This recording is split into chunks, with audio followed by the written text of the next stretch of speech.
Hey guys, welcome back. I don't know if you can hear some cooing, but I had my baby boy. I also have my toddler here playing, so there's gonna be noise, so just bear with me.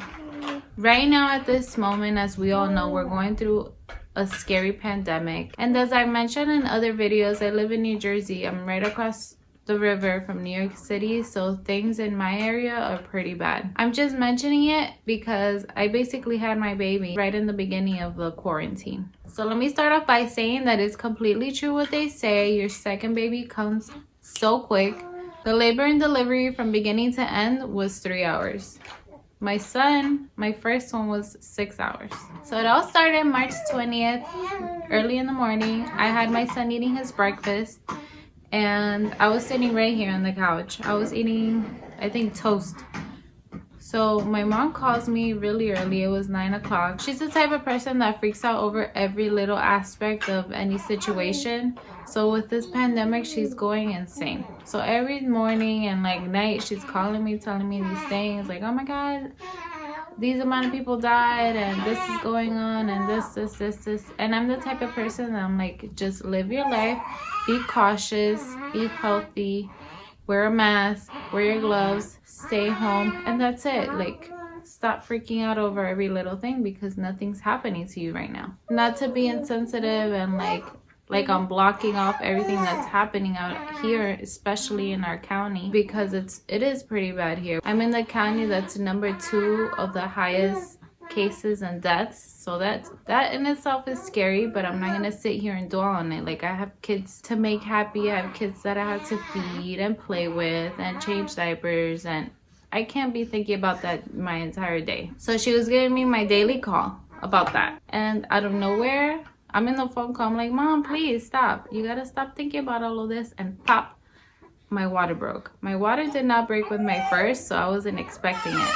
It literally felt like a balloon popping. Like, I always heard that before, but I was like, how are you gonna feel that inside of you? And yes, that's exactly what happened. I wasn't completely sure, so I was like, Mom, I think my water broke. Hold on. And then I stood up and I wasn't gushing, but I was definitely dripping a lot. So then I moved over. I went over to the kitchen and I'm standing there still on the phone with her and I'm dripping. I'm like, let me call my boyfriend right now because he needs to get home. So I sent him a text. It was 9:15. I still have it on my phone. I'm like, babe, my water just broke. You need to come home. And he had just gotten to work, so he was there for like 20 minutes before I sent him a text telling him to come back. So I sent him the text, and then he calls me immediately. He's like, are you okay? And I can hear it in his voice. He's not the type of person to get nervous over things.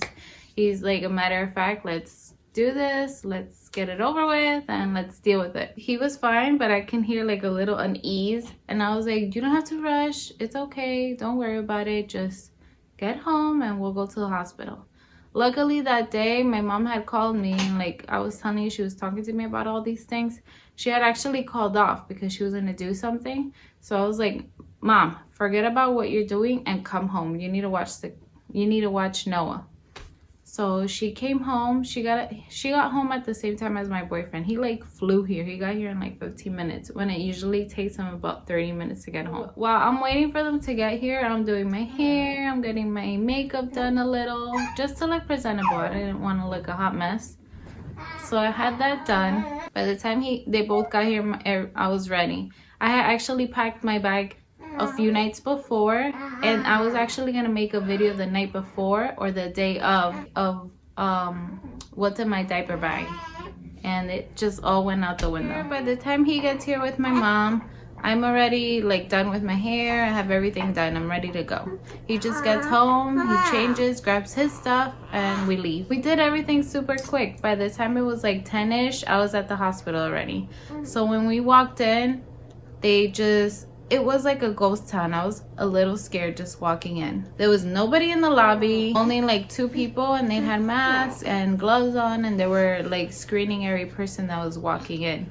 So if you had a fever, if you've traveled recently, you couldn't go into the hospital. You had to, like, if you have a fever and you feel sick, emergency room. So after we passed the screening, I wait in the lobby a few minutes. A wheelchair comes in and it takes me upstairs. Once upstairs, they take me to triage, but they're like, you don't even need to be here because you're already 4 centimeters dilated and you need to get out of here. And I had already checked in way before. Like I sent those papers out like a month or two before, so I was set to go in. So once I get in, I get hooked up, I get my IV.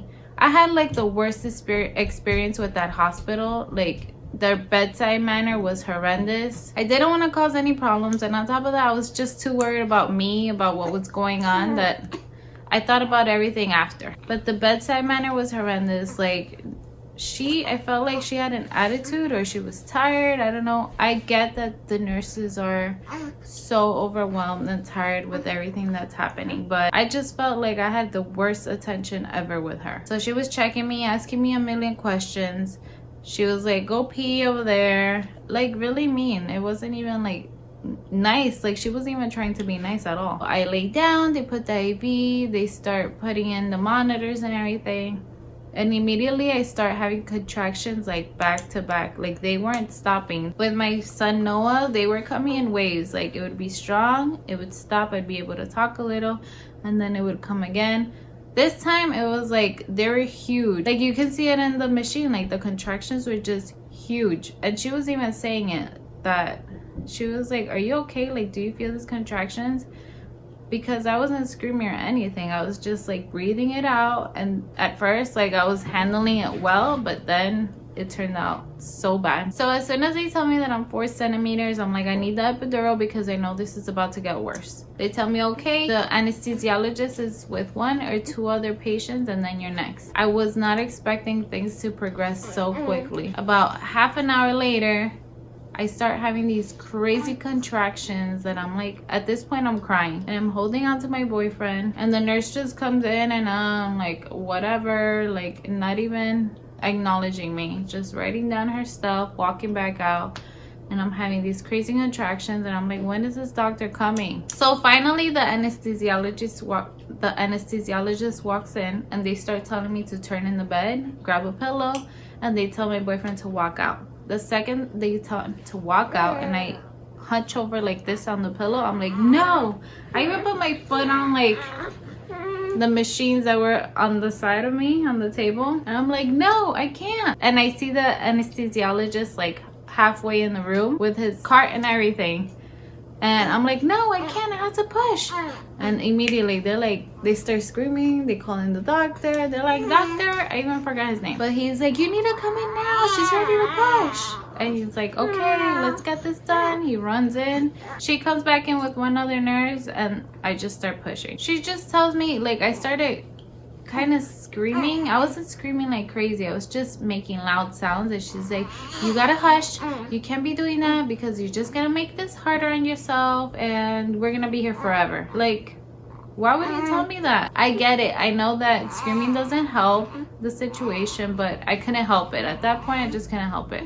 I'm holding my boyfriend's hand, I'm looking at him, and I see that he just wants to tell her something, but he didn't. So while all of that was happening, like, 1 nurse would come in, stick her fingers, and she would be like, push my fingers out, and I'll be like, oh, like not being able to. They were like, you're not doing it right, you gotta push down here, not up here. So I'm pushing. Basically I pushed for an hour, and at 12:59 I had my little nugget. He was 8 pounds 3 ounces 20 inches long, and I had him about 9 days earlier, 9 days before my due date. So are you guys ready to see my little nugget? Are you ready, honey? Look it. Look it. He's like ready to fall asleep, but a few minutes before he was cooing and he was talking, right? Look.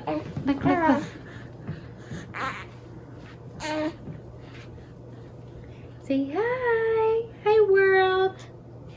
Hi, world. I'm here. He's just so sweet. He's always smiling. Look. Are you smiling right now? Let's see. Are you gonna smile? Are you gonna smile?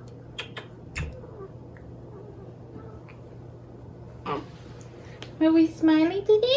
Yeah. Where's Blake? So we named him Blake Ocean. My son was like constantly calling him Blake Ocean, Blake Ocean, Blake Ocean. We were gonna name him Blake Phoenix, and he just kept saying Blake Ocean. And eventually, like, I started loving that name and it was stuck on me. So we just ended up calling him Blake Ocean. Right, honey? Your brother named you? He's already 2 months old. And I just can't believe it. He's huge. So after giving birth, they basically just left me in that room. The first time I gave birth, they cleaned up immediately. They just took everything away, like all the blood, everything out. Oh, I didn't even speak about my stitches on there. I ended up tearing and I got 2 stitches. And that was another thing. While he was stitching me, I felt like I could feel every little thing. And he was like, don't move, because this is not helping and it's gonna hurt you even more. But I couldn't help flinching every time I felt the needle or him threading. I literally felt him threading. So it was just horrible. While my boyfriend was with the baby, he was sewing me up for what I felt like was forever, like 20 minutes or more.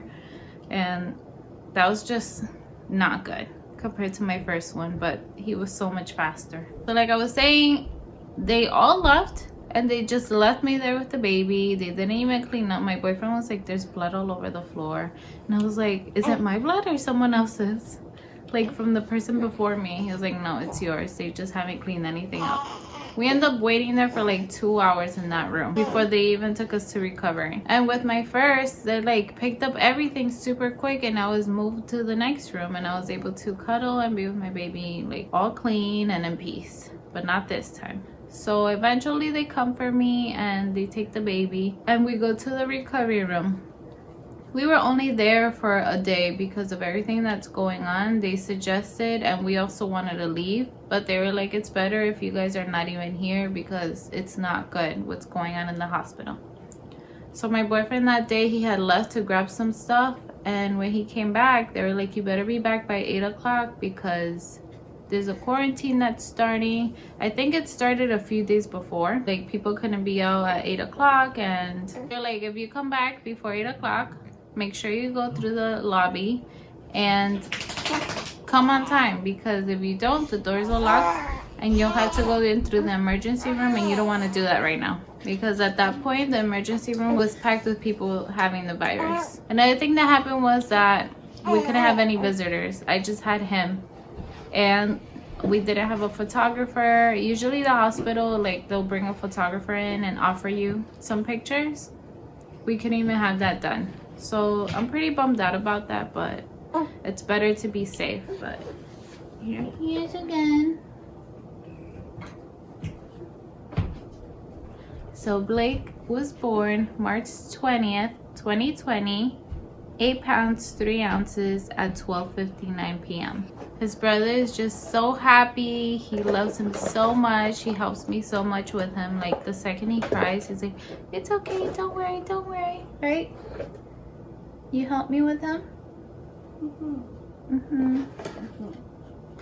He's just been so good, but this whole quarantine thing has been pretty tough on him, and to add a newborn to the equation, it has rocked his world. But yeah, I just wanted to do a little update and share my labor and delivery story. It was all over the place because my attention was like on both of them at the same time, but it's just what it is now. This is my life. Yeah, thank you guys so much for watching, and this is the beginning of me being a mother of 2. Thank you guys so much for watching, and I hope to see you in the next video.